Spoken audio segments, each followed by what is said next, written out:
It's another episode of what has been trending within the last 24 hours. My name is Angelo, your anchor. First on my list of updates today is something talking about the Presidential Elections Petitions Tribunal. Now, following the pieces of evidence tendered at the Presidential Elections Petitions Tribunal Court against the presidential candidate of the APC, who is now the president of the country, Asiwaju Bola Ahmed Tinubu, by various witnesses, the Director General of the Good Governance Institute, GGI, and one of the leaders of the Obedient Movement, one Mr. Marcel Ngobehi, has asked the court to quickly declare Peter Obi the winner of the 2023 presidential elections outrightly and save the country another round of spending and agony. The chairman, who is also a Sloan Fellow of the Strategy and Leadership Management at the London Business School, LBS, made the Presidential Elections Tribunal in Abuja and had to speak on the fact that all evidences are pointing at the fact that Peter Obi should be declared quickly as winner. Now, he made this known in a statement that had to come up yesterday in London, where Mr. Marcel said, after careful consideration of the proceedings of the Presidential Elections Petitions Tribunal in Abuja, and without preempting judgment, he expects the courts to help the country move on in a way by ordering the Independent and National Electoral Commission, INEC, to quickly withdraw the certificate of return issued to Bola Ahmed Tinubu, the president of the country and candidate of the All Progressive Congress, APC, and quickly issue a fresh one to Peter Obi after a careful recompilation of all the results of the 2023 elections. Now, the truth is, he wants Peter Obi declared because of all the evidences that have been tendered in court. He went further to say that the international community, through the European Union, have reported through their report that there is a bold statement that came up and made sure that the international community have their eyes on the judiciary and on the electoral process, by them coming out to say the elections was a sham election and it lacked credibility. So he has spoken in a way that instead of not declaring Peter Obi, rather he feels that INEC should begin, or we should begin to hold INEC accountable and responsible for everything that happened during the electoral process, that happened during the general elections sometime in February. So this particular chairman of the GGI thinks, with all the evidences that have been tendered in court, there is no need going further to the Supreme Court. Peter Obi should be declared. That is the intentions of this particular group. That is that on that particular update. Secondly, I have from our table the Labour Party hierarchy.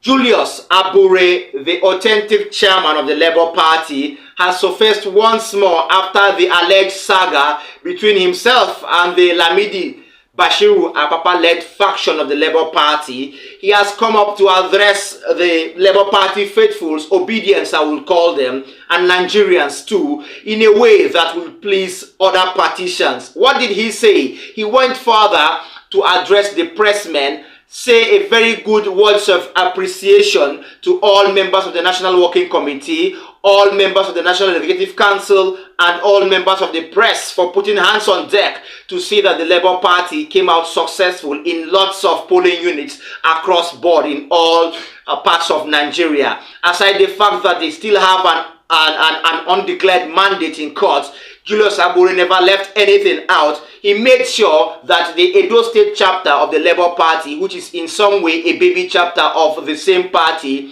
should stand strong amidst the oncoming election coming on next year in 2024. Now, he outrightly had to bring into being the local government chairmanship and its election that will come up in no time. He thereby advised all obedience to remain law-abiding as they still have a mandate to be pursued and reclaimed. He furthermore advised all people that belong to the Labour Party and other Nigerians alike that support the Labour Party to please keep their hands crossed and their fingers crossed too, their heads up, because he feels something good is coming as goes the adage, there is light at the end of every tunnel. Now, without much ado, let me give you a brief cutaway from that video where Julius Abure, the authentic chairman of the Labour Party, came up to address the crowd and fellow participants alike. Stay tuned. More details when we come back. And then yesterday, I had an exclusive and extraordinary meeting with the State Executive Council,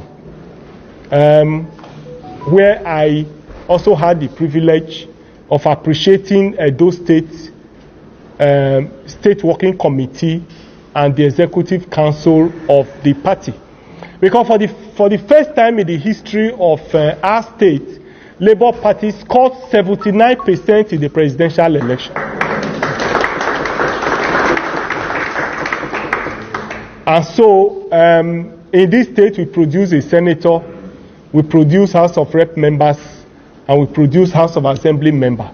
And therefore, I had the privilege yesterday of appreciating the State Working Committee and indeed the State Executive Council, led by my comrade, by my friend and my brother, KSC Odbaloy, who has been holding the home front for me. I also had the privilege of also thanking them for remembering me in their prayers through the period of my travels at the national level. They didn't allow me to have crisis at the state level. They supported me. In fact, the state chairman of the party was with me in Abuja, and they became my rallying point, became one of the sources of my strength. And therefore, I felt it was necessary to come and appreciate them, and I did that to the State Working Committee and the National Executive Council yesterday. We also took the opportunity to examine the party with a view to seeing, we did a postmortem of the just concluded general election with a view to planning for the 2024 governorship election. I have tried to reconcile the differences we have in the party. People who had disagreements. We're able to bring some of them together. Where we couldn't agree, we have set up committees to go and look at the issues and resolve them. We have also taken measures of how to bring in more people to join the party. And I want to say here very clearly that the door of the party is open to new members. Those who are dissatisfied with where they are, our doors are open, and I want to make it categorically clear here that I have not endorsed any candidate for next year's election. The Labour Party primaries for next year that will produce the governorship candidates is going to be competitive, is going to be open, is going to be transparent.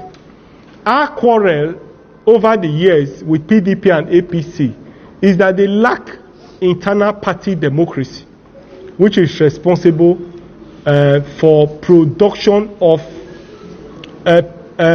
leaders who lack the pedigree, the competence, the capacity to anchor the affairs of governance, which has landed us in the situation we are in the country today. Okay, Julius Abure there, he had to come out because the party burden lies on his shoulders right now as the national chairman of this same party. He has faced lots of tribulations. He has faced lots of terrible occurrences that pertain to his seat as the chairman of the Labour Party. We were all present when Lamidi Bashiru Akpakpa and his own faction led by him, and then with attendees like Bayomia Rabambi, and then people like Anselm Eragbe, that had to make it a hell of catastrophe for Julius Abure during when the court session at the tribunal was at preliminary stages. We saw how that particular opposition was fought off and taken aback, and we've seen the Labour Party forge ahead in all their doings since then.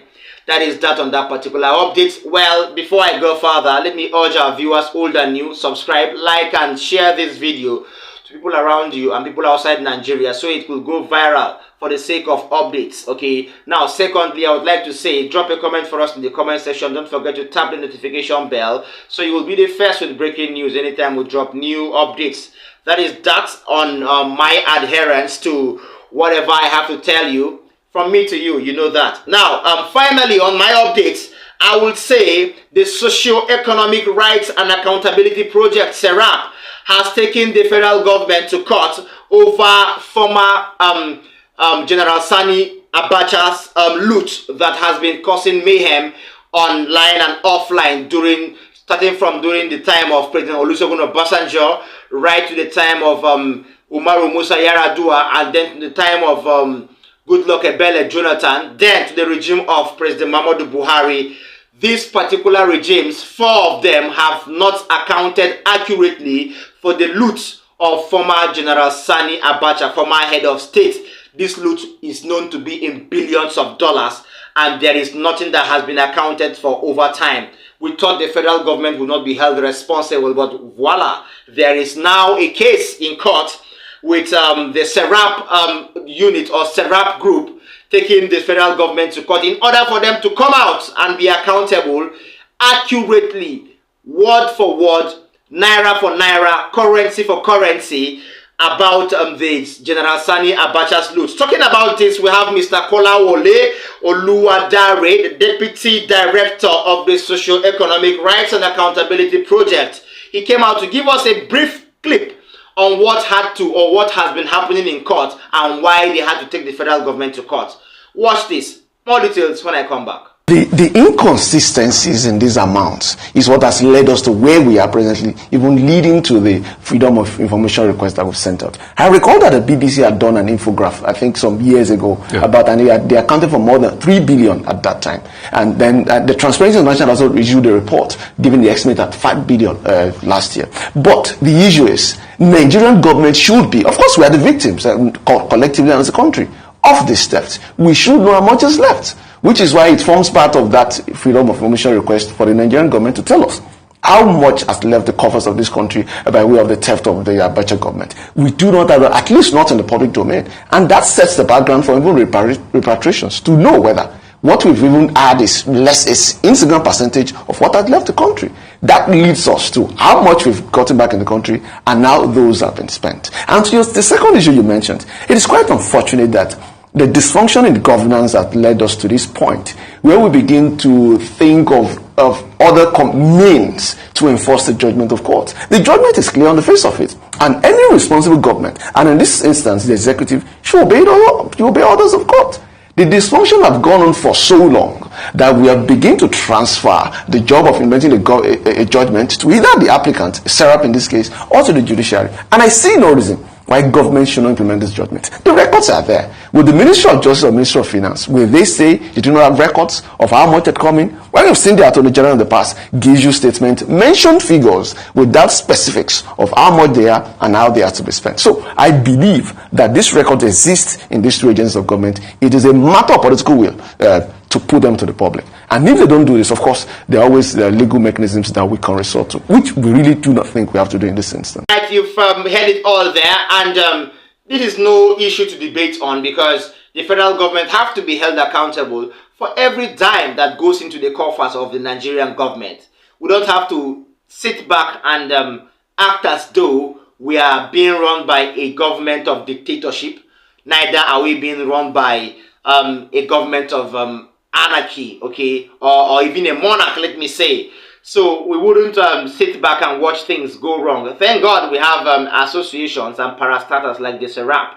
So they would always own up to hold the government accountable for unaccounted funds. Thank you so much for staying with us. I hope you enjoyed our times together. Let me urge you to always stay glued to this particular channel, because this is the only hub that keeps you updated, let me say, with lots and lots of breaking political news. See you next time. Bye.